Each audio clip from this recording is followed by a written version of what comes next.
Okay, we're going to step our basic for 1, 2, 3. Now on 4, I want you to step right next to your right foot. I want you to plant all your weight on this foot so it's flat foot. Because from here, we're going to perform a passe, and that literally means that I'm bringing my big toe next to my left knee. And a key insight for y'all is trace that leg. So I don't want to see this. Instead, I want to see this. You can't even really see my toe from this angle because it's being covered by my leg. And another way you can think of this is to think that someone's pulling from your knee. But bro, that never really worked for me. I would think of that and I would still do this. So for me, what worked was just tracing my leg. So anyways, coming from there, from our passe, we're going to do the swirls or the circles. And this is where the phrase from on 2 holds true. Not only in, I think it's religion, I don't know, but less is more. Meaning, if you actually look back at my Instagram, the first time I showcased this move was for El Preso. You'll see I did this. This looked whack. Like, I was so mad at myself when I saw that video because I'm like, fuck, man. I drilled all this just to showcase this.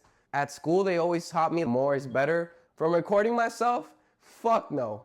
What looks better is doing less, but making the movement a lot bigger. From my personal opinion, record yourself and tell me if I'm wrong. But this looks a lot worse than this, right?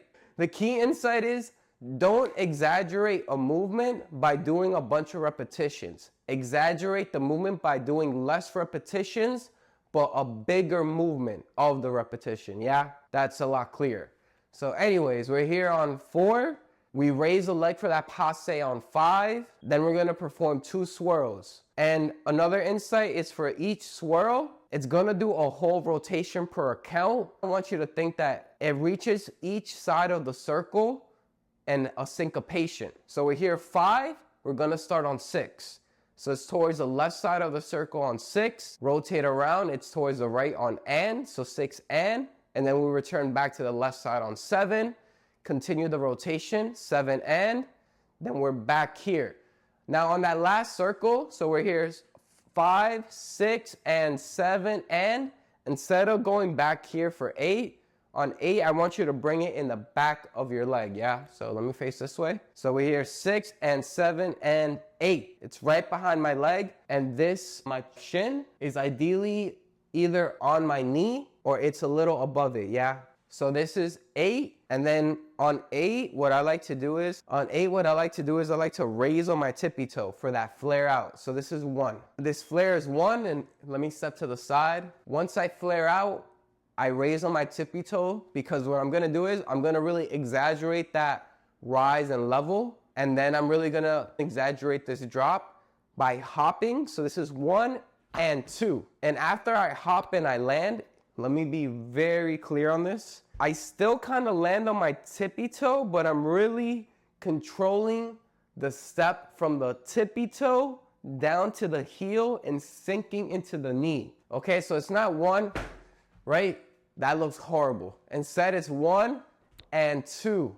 I can control that drop from the repetitions. That's not a technique thing. You already know the techniques, but that smoothness is gonna come from repetitions. Exactly like the gym, you don't get a big chest by perfect technique. You get a big chest by doing a shit ton of repetitions on bench press, right? Same thing here.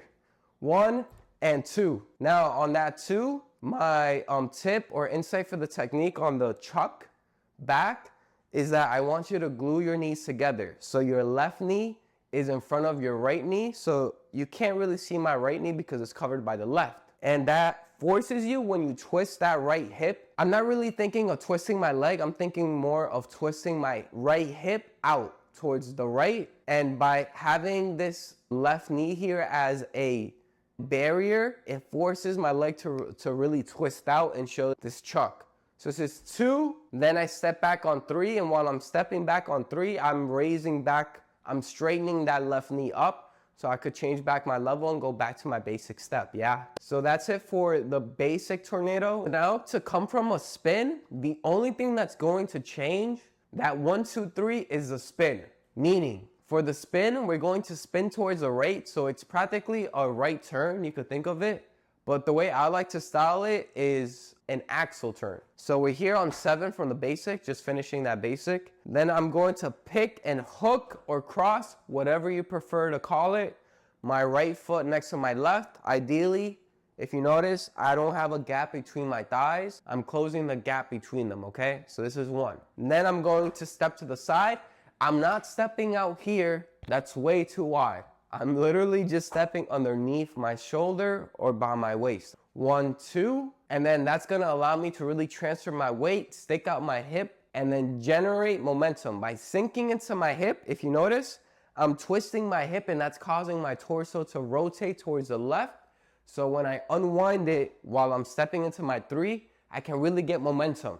So I can set my 4, yeah? So 1, 2, I start turning or unscrewing my hip on 3, and I want to land my left foot right next to my right by 4. So in actuality, this spin, the time you have to spin is a syncopation. So it's 1, 2, 3, and 4, okay? Then it's the same thing. You passe for 5, 6, and 7, 8, 1, 2, 3. Okay, so now for the upper body, for the basic, we're just going to add shimmies to the swirl. Meaning we're here 1, 2, 3, 4, passe of 5. We're going to shimmy 6 and 7 and 8. And the key insight here for the shimmy is that the shoulder from the shimmy that's going out is the same shoulder or side as where our leg is at the current moment.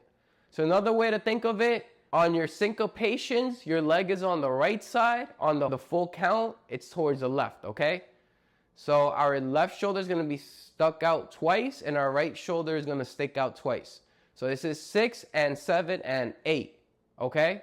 And we finish with that left shoulder out. Now, how do we get into shimmies? Remember, shrug up, roll back your shoulders and drop them, and make sure you drop those shoulders and you should feel tightness. Not too much tightness, but actually if you feel a lot of tightness now, it's probably because you're not used to it, and that's okay. Fight through the tightness, and with the repetitions, it'll smoothen out, as with any move you learned, right? It feels rusty at first, you keep doing it, and then it feels natural. And then you record yourself and you find out that you still look like shit, so you gotta clean it. That's what dancing is, folks. But anyways, so remember that this scapular retraction is like your basic salsa frame.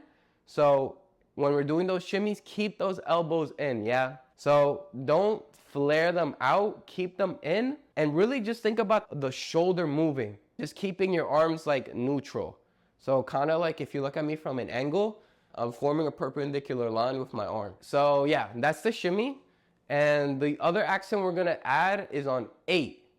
And on 8, we're going to look up and then look back at the camera, wink, and this is where we synchronize shooting the arms out with the flare. Now, a key insight for this like head look up is first, keep your chin down while you're doing the tornado. You don't want to do this where like you're like raising up, your chin is already kind of up. So either you just look a little up, or you do what I fucking did, which was like you're here, you look down, you look up, and then you look back straight. The key is just to keep your chin down while you're doing the movement. So once you're here on 8, it's literally just a quick up, forward, up, forward. And when I look up, I'm literally looking at the ceiling. And if you did it outside like I did, you're looking at fucking clouds. So remember, if you don't see clouds when you look up, you're doing it wrong. Really look up. So this is 8. And if you just noticed, I brought my arms in. Where do I bring my arms to? I like to use my body in relation to my other body parts as a frame of reference, especially when I don't have a mirror, right? When I come in, I literally feel like this, like the backside of my thumb hit my nipple. So 8, and then from here, I know so much from recording myself. You can figure it out for yourself too, like just record yourself. But if you're wise, you'll listen to me and save yourself the trouble that just by doing this technique of feeling your nipple, you know that that's a straight line. So then from here, I'm pretty confident, usually confident, that when I extend it, oh shit. When I extend it, oh shit. When I extend out my arms straight, I know that they're in a straight line. And then when I chuck back on that 2 and do that little hop, Do not do this, okay? Don't drop your arms. They should literally just stay in line, and instead of thinking down with the arms, think back in with the arms, yeah? So then you could quickly just go back to your basic frame, okay? So that's for the styling for the basic. Now for the turn, so we're here on 5, 6, 7. The left arm shoots straight down, and I'm already pointing with the finger down, and I'm gluing. I'm making like a bicep flex with my right, and I'm bringing it in, like my elbow in towards the center of my chest, and I'm gluing it. So then once I step in on 1, I can just flap of the wrist up, and I know that I'm not flaring out like this, okay? Don't make this common mistake of flaring out. A nice little frame of reference is just feel the tension in your chest and arm, so you know that you're close to your body, and just raise this 1, and have that in synchronicity with hooking your foot for that axle turn, yeah? So this is 1. When we step on 2, I swipe underneath. Another insight, don't swipe on your face. Please swipe underneath, yeah? This is 2. And while I'm swiping, I'm already going into my swipe technique because I'm going to perform a sweat wipe on that 3 when we spin. And for the technique for a sweat wipe, flex all your fingers up before you even start putting them together. So they should be flexed up towards the clouds. And what I want you to do is glue your index and your middle finger together, but your middle finger is a little higher up. They're still touching, but it's higher up than your index finger, like this. And then really shoot up your ring finger and your pinky finger up, okay? And then for your thumb, just glue it to that index finger and keep it shot up. And this is your swipe. Yeah? So we're here 1, 2, 3. Then when I face the camera by 4, I like to, like that little, like wiping off the sweat for 4. And then I raise up for the passe on 5 and I get into my shimmy. And then the same technique as before, 1. But now I'll give you a bonus technique is instead of doing this flare out with the hands, you can do a mambo comb. So we're here on 5, 6, and 7, and 8. So when I look up, I synchronize looking up with shooting out my left arm. And the way I like to think about it is like Gohan and Goku from that poster on Dragon Ball Kai, when I think they almost defeated Cell. I don't know, I forgot. But anyways, with your hands, you're doing a Kamehameha, and I'm angling it inside my arm towards the middle of my chest. So I feel some tension in my chest. In terms of levels on the y-axis, I'm keeping it in the same level as my chest, okay? Because if I keep it too far straight up like this, you see it covers my face. But if I keep it by my nipple area, it's like just underneath my chin, yeah? So this is the left arm. And then for the right arm, we're just swiping underneath and performing a mambo comb. The big insight for this is do not do this. Do not flare your elbow out. Keep your elbow in. And when I'm combing, I'm literally seeing my elbow right here. Like my elbow is blocking my field of view. And that's how I know I get that John Cena effect of where it looks like my face is covered for a second and then uncovering. And this is 1. So you finish the comb by 1. 6 and 7 and 8 and 1. So the and is the shoot up and you're already swiping underneath. And then on that 1, when you flare out, you're like already almost finished with the comb and you're looking straight, yeah?